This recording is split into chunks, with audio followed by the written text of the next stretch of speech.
अगले क्वेश्चन देखना हम कैसे करेंगे। सेम पूछा है, कंसिस्टेंसी पूछी है कि कंसिस्टेंट होगा इनकंसिस्टेंट होगा। ठीक है, कंसिस्टेंट के लिए हम सबसे पहले वही चेक करेंगे, a x is equal to b. A हमारे पास क्या आएगा, एक्स के कोफिशिएंट, वाई के कोफिशिएंट, जेड के कोफिशिएंट। ठीक है, वो ए मैट्रिक्स आएगी। तो यहाँ पे आएगा 1 2 ए, 1 3 ए, 1 2 2 ए। एक्स आएगा हमारे पास एक्स वाई और जेड, बी आएगा ये सारी टर्म्स 1 2 एंड 4। ठीक है, कंसिस्टेंसी के लिए डिटर्मिनेंट पे अटैक करो सबसे पहले। अगर मैं ए डिटर्मिनेंट यहाँ से निकालता हूँ तो वो आएगा हमारे पास 1 2 ए, 1 3 ए, 1 2 2 ए। डिटर्मिनेंट निकाल लो, इन दोनों को ख़त्म किए आया 3 2 ज़ा 6 ए माइनस 2 ए। सेकेंड नेगेटिव, इन दोनों को मल्टीप्लाई करो 4 ए, फिर इन दोनों को करो माइनस 2 ए। थर्ड प्लस 1, इसको करूँगा 2 ए माइनस 3 ए। ठीक है, अभी डिटर्मिनेंट चेक करते हैं तो क्या आएगा यहाँ पे 6 ए माइनस 2, अच्छा यहीं पे कर लेते हैं। 6 ए माइनस 2 ए क्या बनता है 4 ए, 4 ए माइनस 2 ए, 2 ए बनता है प्लस का और यहाँ पे आएगा माइनस का 2 ए। इससे 2 ए माइनस 3 ए, तो ये बनेगा माइनस का ए। तो ये आएगा हमारे पास 4 ए माइनस 3 ए जो कि बनता है ए। मतलब ये है नॉन ज़ीरो, मतलब नॉन सिंगुलर मैट्रिक्स है हमारे पास यहाँ पे। ठीक है, ये कौन सी मैट्रिक्स है,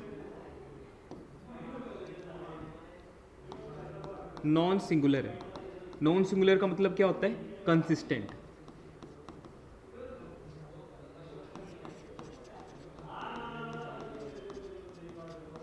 ठीक है, तो सेकंड पहला वाला तो यहीं पे ख़त्म हो गया। दूसरे पे अगर मैं यहाँ पे ध्यान दूँ, दूसरा क्या आएगा,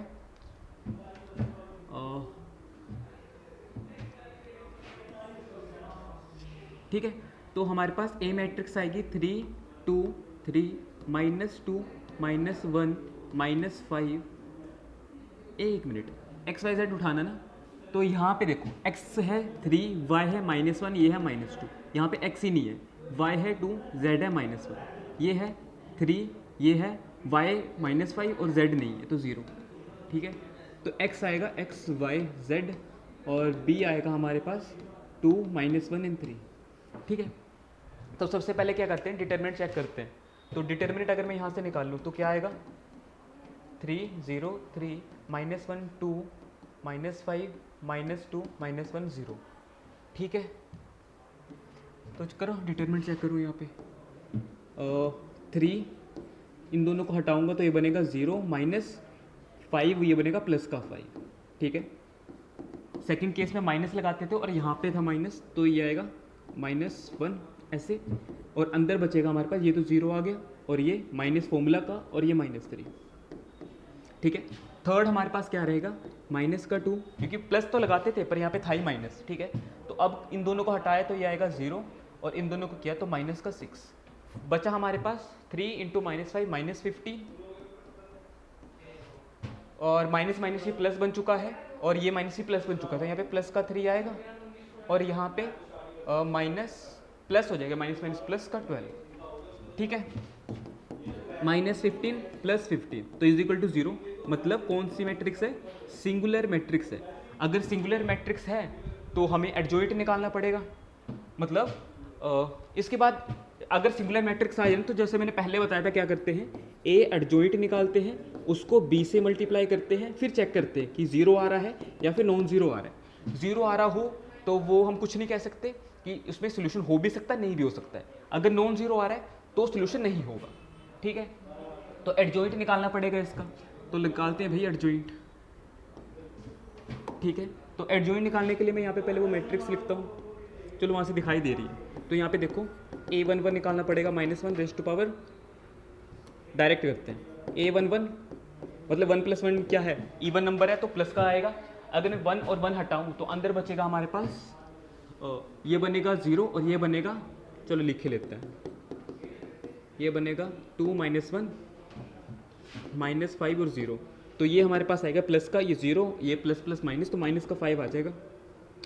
ए अगर 1 2 निकाल लूँ, यहाँ पे माइनस आएगा, माइनस आएगा। अगर मैं यहाँ पे 1 और 2 को हटाऊँ, ये 0 और ये -3, तो 0 माइनस ऑफ -3, तो ये प्लस का और यहाँ पे आके ये माइनस बन जाएगा।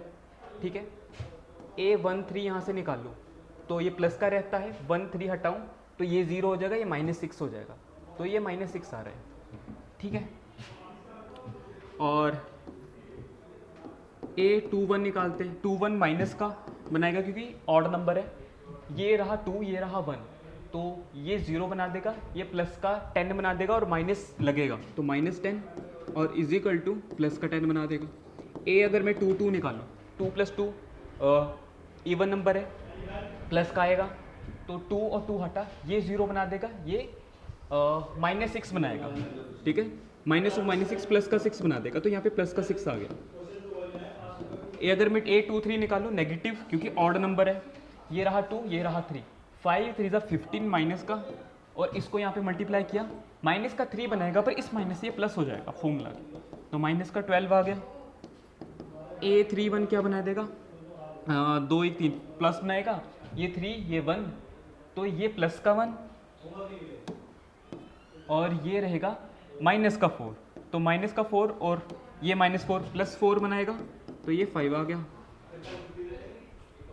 थोड़ा सा ऊपर थोड़ा सा बचा हमारे पास, देखो A32 हमारे पास क्या आएगा, ये रहा 3 ये रहा 2, 3 2 नेगेटिव बनाएगा हमारे पास, तो ये -3 बनाएगा यहाँ पे और ये 0 बनाएगा, तो 3 आ गया, ठीक है। सो A33 हमारे पास क्या बनेगा, ध्यान देना, प्लस का बनेगा, 3 3 3 2 यहाँ पे 6 बना देगा और वो 0 होगा, तो A36 आ गया, ठीक है। एडजॉइंट अब कैसे निकालते हैं, ध्यान दो, इन सभी का हम यहाँ पे ऐसे फैक्टर में लिखते थे, ऐसे मैट्रिक्स में लिखते थे, कैसे लिखेंगे, -5 -3 -6 -5 -3 -6 10 6 12 माइनस का और 5 3 और 6, ये ठीक है। इसका ट्रांसपोज कर देते थे, इसका ट्रांसपोज करने के बाद हमारा फाइनल एडजॉइंट आता था, ठीक है। क्या आएगा, -5 -3 -6 10 6 -12 5 3 और 6, ठीक है। अभी तक हमने सिर्फ एडजॉइंट निकालना है, ठीक है। उसको हमें क्या करना पड़ेगा, b से मल्टीप्लाई करना पड़ेगा। पहले देख ही लेता हूँ b है क्या हमारे पास, b है हमारे पास 2 -1 और 3, 2 -1 और 3, तो हमें फाइनली करना क्या है यहाँ पे, एडजॉइंट a और b की मल्टीप्लाई करनी है, तो -5 -3 -6 10 6 और -12 5 3 और 0, b हमारे पास है क्या था, 2 -1 और 3, b हमारे पास था 2 -1 और 3, 2 -1 और 3। अब इन दोनों का हमने प्रोडक्ट चेक करना है, क्या ये 0 बनता है या नॉन ज़ीरो बनता है। ये है 3 × 3 की मैट्रिक्स, ये है 3 × 1 की मैट्रिक्स, ये दोनों सेम है, मल्टीप्लाई होगा, मल्टीप्लाई होने के बाद इस ऑर्डर की मैट्रिक्स बनने वाली है, ठीक है। तो वही इस रो को उठाओ और इस कॉलम को मल्टीप्लाई करो, 5 × 2 माइनस का 10 10 × -10 और ये प्लस का 15, इसको यहाँ पे मल्टीप्लाई करूँगा, माइनस का 6 प्लस का 9 माइनस का 6 है ना, माइनस का 12 प्लस का 12 और ये 0, ठीक है। अब इसकी कंडीशन क्या होती है कि सारे एलिमेंट 0 बनने चाहिए। अब देखते हैं कौन कौन सा 0 बन रहा है, माइनस का 20 प्लस 50, तो माइनस का 5 बना, ये 6 6 12 और 12 से 9 गए 3, माइनस का 3 और ये तो खत्म हो गया 0। इसका मतलब है कि सारे एलिमेंट 0 नहीं है, तो ये भी इक्वल टू 0 नहीं है। अगर ऐसी कोई कंडीशन आए जहाँ पे एडजॉइंट ऑफ a और b की मल्टीप्लिकेशन नॉन जीरो आए, तो इनकंसिस्टेंट सॉल्यूशन होता है, ठीक है। तो यहाँ पे इनकंसिस्टेंट सॉल्यूशन आएगा इसका, ठीक है। थोड़ा सा लेंथी था, पर ये पूरा प्रोसीजर इसका करने का, ठीक है। अब ये थर्ड वाला क्वेश्चन देखना, थर्ड वाला क्वेश्चन कैसे करेंगे। अगर यहाँ पे डिटर्मिनेंट 0 आ गया तो हम आगे सॉल्व भी नहीं करेंगे, तो इसका ax = b क्या बनेगा, यहाँ पे 5 2 5 -5 2 5 -1 3 -2 4 5 और 6, ठीक है। ये था a, x y z, ये था x 5 2 और 1।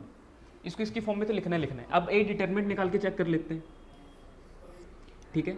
तो ए डिटर्मिनेंट हमारे पास क्या बनेगा यहाँ पे, 5 2 5 -1 3 -2 4 एंड 5 एंड 6। ठीक है, तो पहले 5 से ट्राई करते हैं, इन दोनों को हटाया, 6 है ना लास्ट में, 6। तो 18 माइनस फॉर्मूला का और ये 10 माइनस, ठीक है, तो माइनस फॉर्मूला का और ये।